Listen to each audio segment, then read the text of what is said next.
Okay, you can see where we have the screen down just a bit. And if you look real close, see that there? That's what they call wood rot, and that's from having water damage.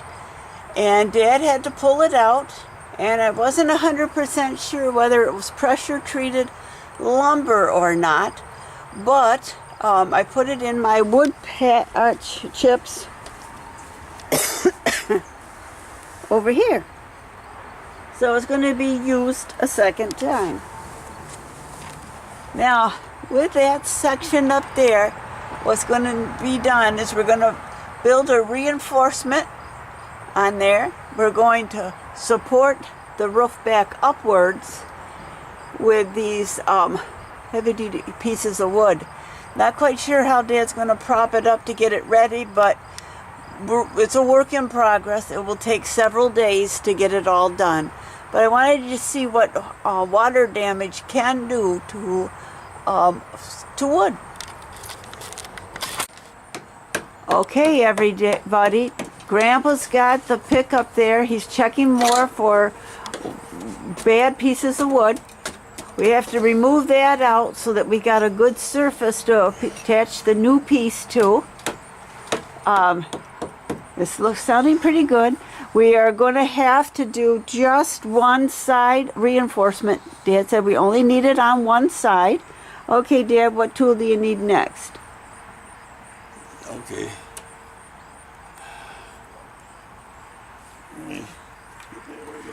Okay. We're going to go back this way a little bit.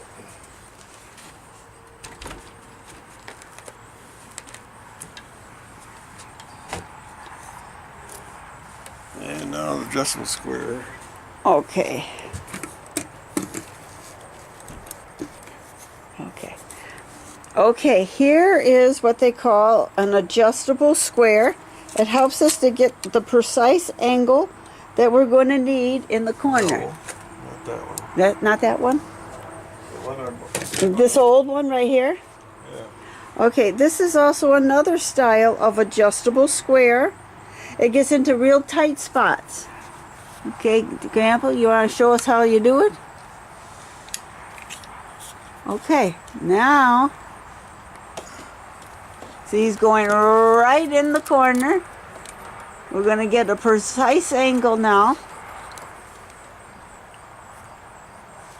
Now he's tightening it, and then he brings it down.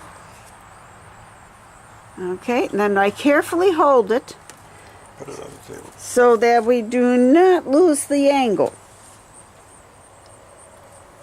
Okay, now is the next step we're going to do, Dad, is go cut some wood. No, I got to measure for wood first. Okay.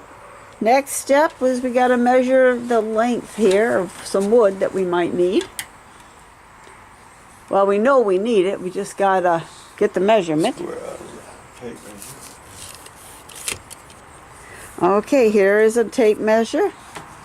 Okay, there goes Dad again, up the ladder.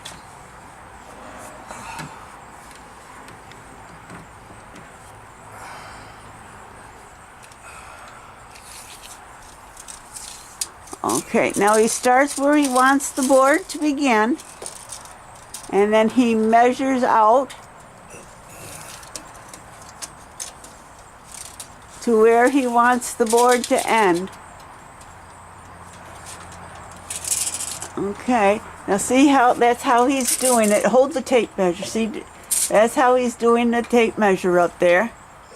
Okay, about how far do you need to go out, Dad? 28. 28 inches. That's what we got to do to reinforce that. Okay, next step, Dad. Go to the garage and cut out 2 more. Okay, next step we're going to go is to do the 2x4 cut.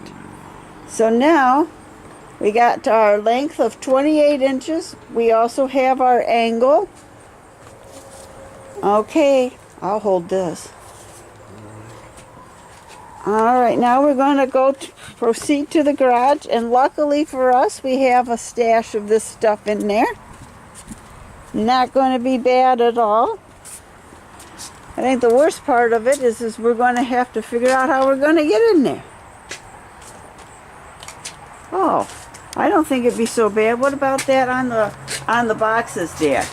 Probably. I have a short piece somewhere. Yeah, that looks like a short piece.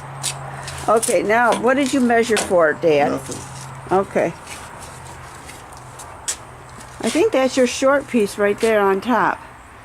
No, I got a shorter piece. You got a I got short, a piece just that long. just that Once long. upon a time. Oh, gee. 2x4. Okay, I'm going to turn this off for a minute. Okay, the 2x4 was found. Now, what you're seeing right here is a sawhorse. That's a makeshift table for us. We're going to use it. Dad's coming with the 2x4. It's going to cut it to length. That's the first thing we're going to do. So we'll watch him, and I'll give you a description as he goes about it. Okay. Now, all right, now he's going to brace it on the end. Then he's going to mark out the 28. And you can see the pencil mark there. Okay, now we're not going to use the bandsaw today for this process. We're actually are going to use the circular saw right here. Very handy. This is an old circular saw, so it's as heavy as all get out. From 1950s. Yep, it's from the 1950s, so man, that's lasted a long time. And it still works beautifully, so we use it when we need it. Okay, now we got the line marked. Dick marked it all across the board. Okay, now, what do you need me to steady the board? Right here? You want me to steady it? I gotta come around over there. Okay. Now I'm going to steady this board so that as that saw goes through, this is what I call being the human clamp. I'm going to be the human clamp. All right. Now he's picking that saw up. He's going to line that saw right up on the line.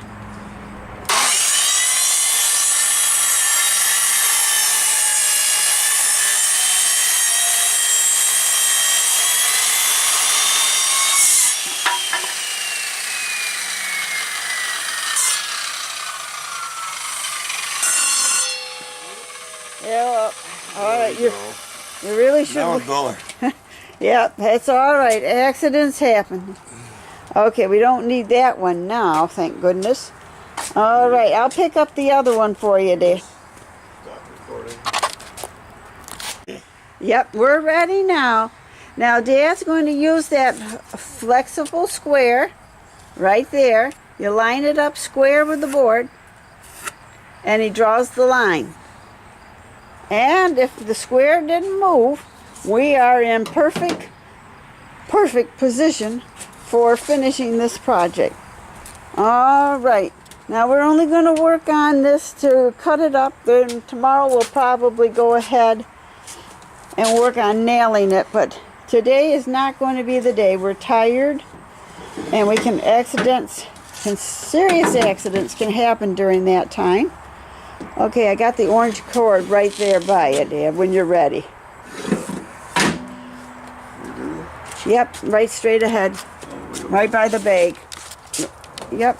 And right here's here's this. And it just, you don't have to pull it. That's how I set it up for the firewood too. Okay, now when you're using the bandsaw, this is a tool that you have to be careful. Keep your fingers out of the way. Where's my mark? Where's the Right mark? there. There it is. Okay, now Dad is going to, Yeah.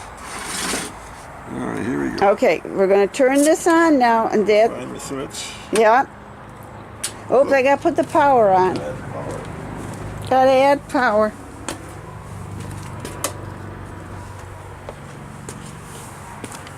Okay, Dad.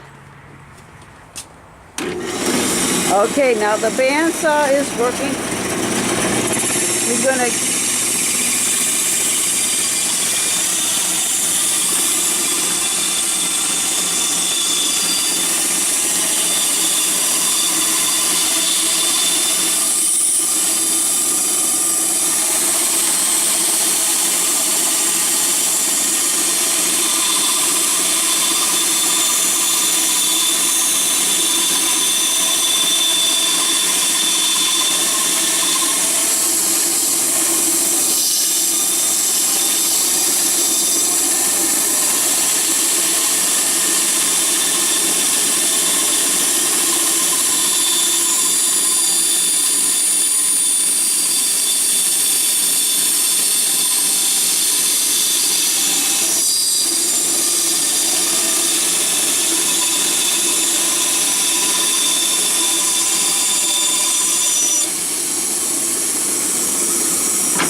Okay, now we do, wait. We do not move that block of wood by the blade until it's completely stopped. If you do it too soon, you can lop your finger right off. And no one wants to be a fingerless wonder. Now, go ahead, Dad. I should use my miter square to help guide it through here. Okay. That's my mistake. Well, that's all right. Alright, now Now, what's next, Dad? I'll mark the little knots I want to put a notch. Okay, you're going to need the pencil. I got to put Okay.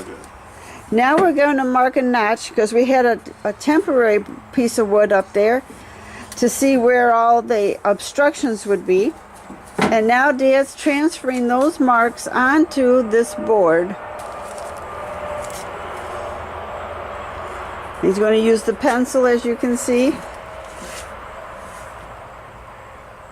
Alright.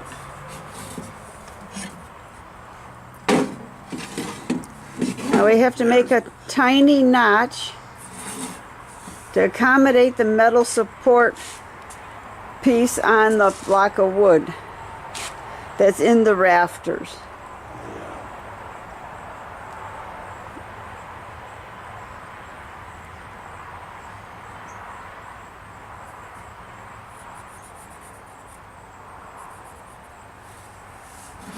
Okay.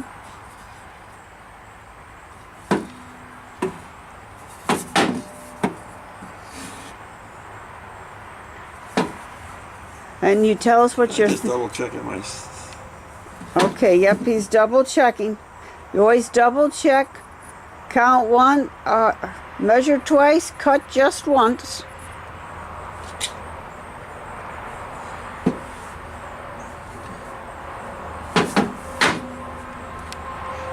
We don't have to worry about this being all-time beautiful because it's up in the rafters. What's that measurement I told you to remember?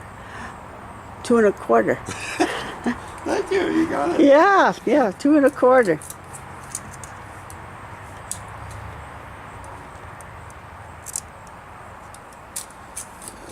That's what Lumosity does for you. It helps the memory. There it is.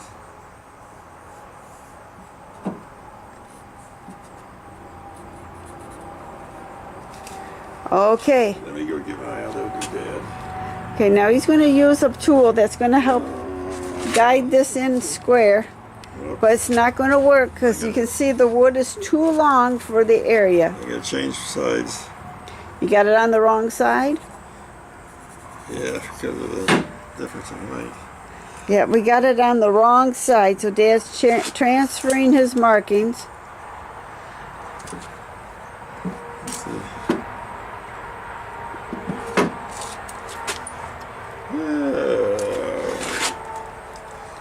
You have to make sure we have it cut just right. We don't want to have to do this again.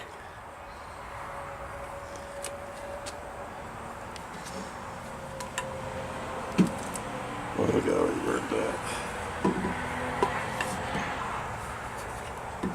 That side. Now I can... Flip it over. Is that going to be the right way? That's... Something's not coming out right. Don't you need to measure from this part down? The 2 1/4? I don't know.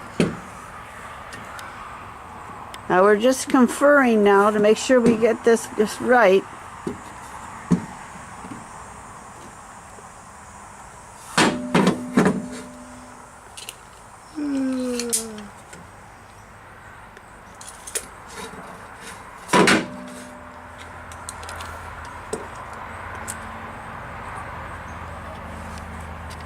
Because the wood, as the wood comes out, you lose support. We want to make sure this is cut completely correct.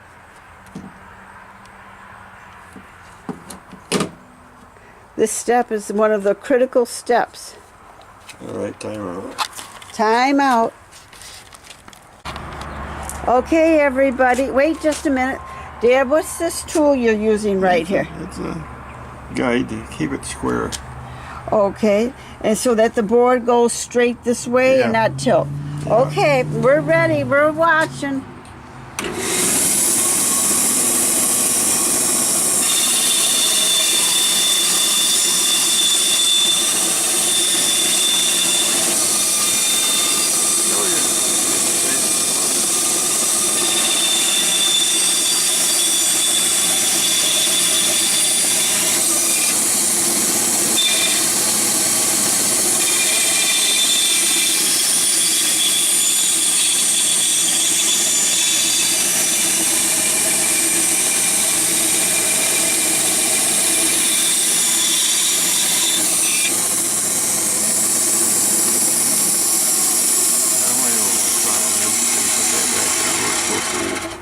Yep.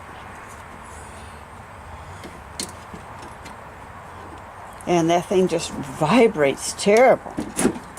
Okay, now Dad's making an adjustment now for the height of the wood. Now, Dad, how are you going to get that cross line across here? Can you explain to us how you're going to do that? I'm just gonna chip it out. You're going to chip it out with the bandsaw? No, hammer and chisel You're going to hammer and chisel and a screwdriver. and a screwdriver. Okay.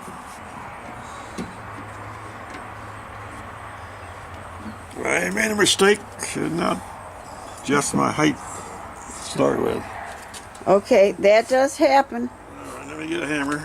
And I'll take my screwdriver there and chip that out. Okay. Just a moment. We'll be back with a hammer.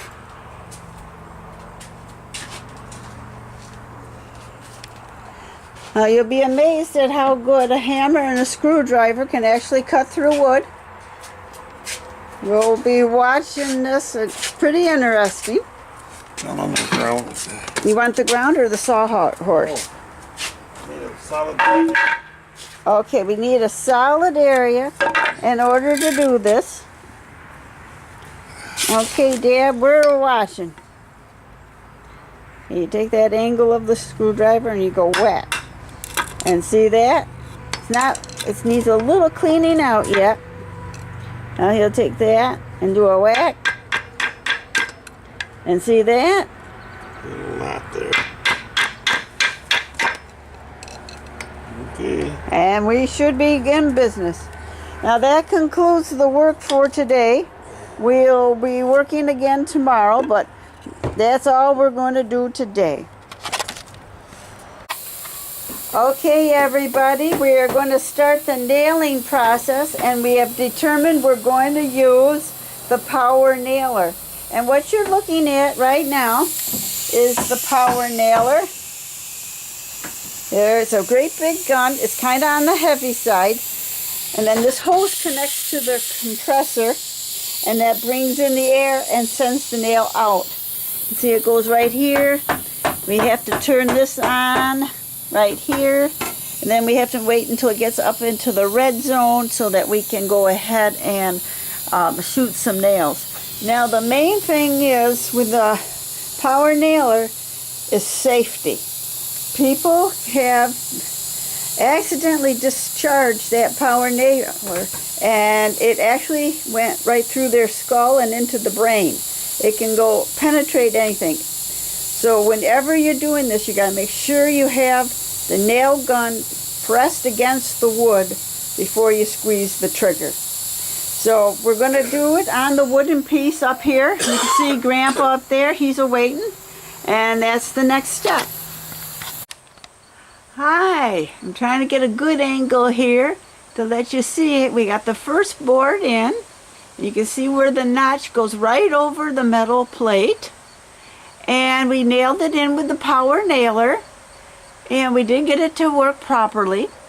And we found that when we wanted to reinforce the other side, you see you had little to no opening there, and you'd have no support whatsoever.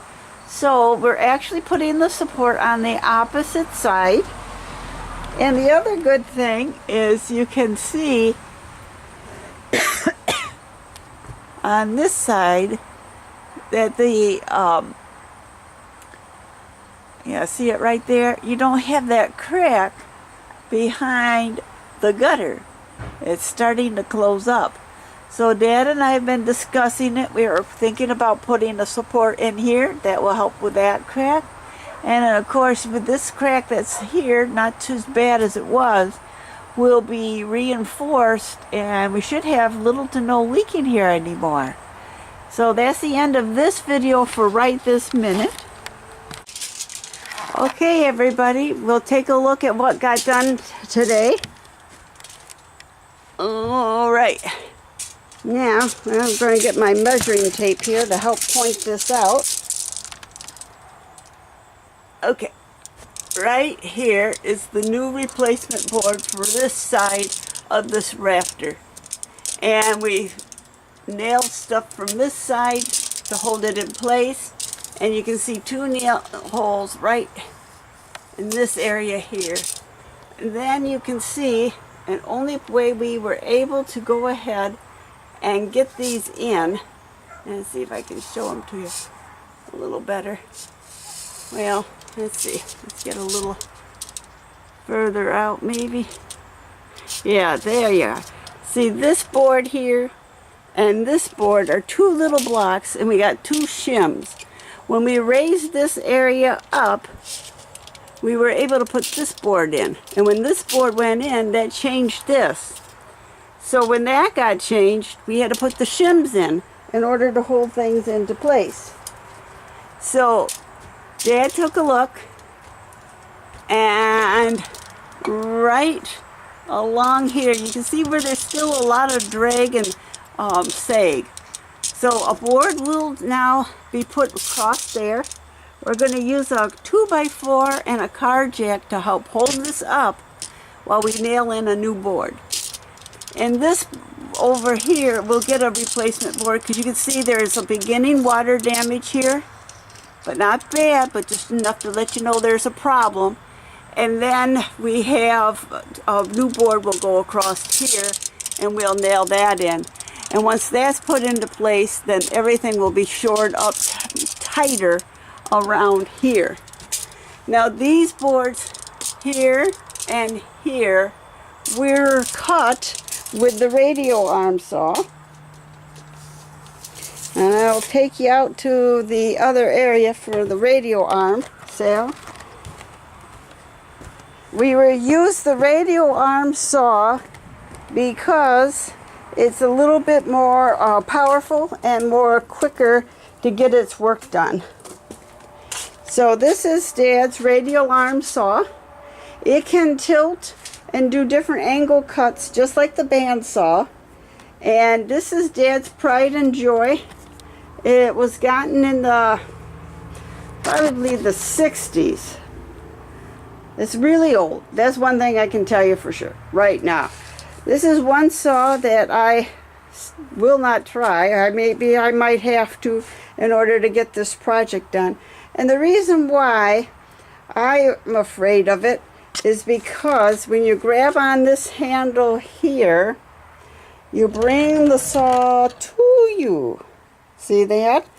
And then when you're done, you push it away. And for me, I feel more comfortable if the saw stayed in place and you moved the piece of wood. I always am afraid that this is just going to fall right off its track. It never has. But hey, it would be just my luck. But anyhow, that's the radial arm saw. And I was going to take a video of how that new roof looks with all the support in it. But it's not going to look much different for a while.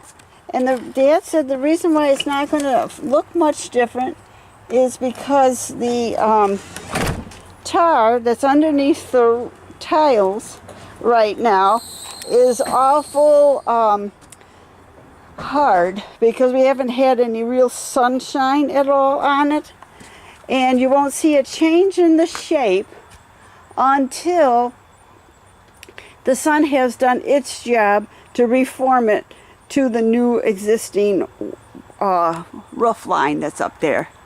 So that's what we have. We are expecting rain tomorrow, so we may not finish this project, but if we do, hey, we'll be lucky. So anyway, that's the end of this one for today. Good afternoon, everybody. We have been busy working on this repair job for the eaves. See? Now you'll see a new board across here. And it goes almost the full distance, probably a good 5-6 feet.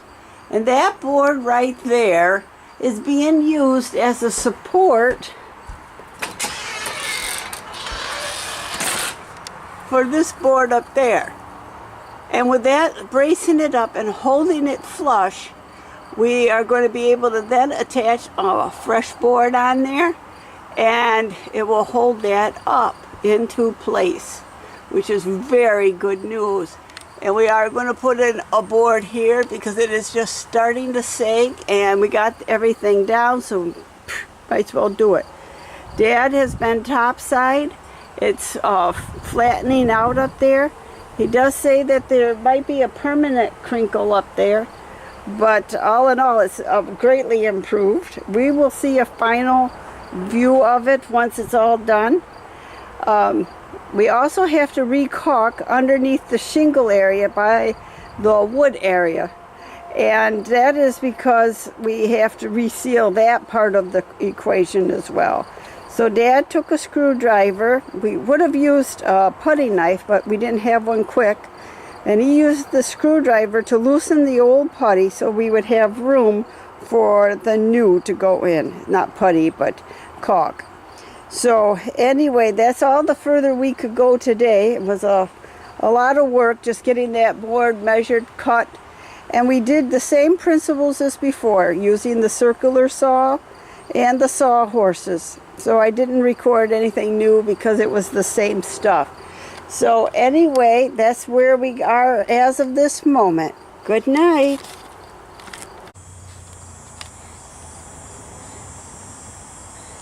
Okay, everybody.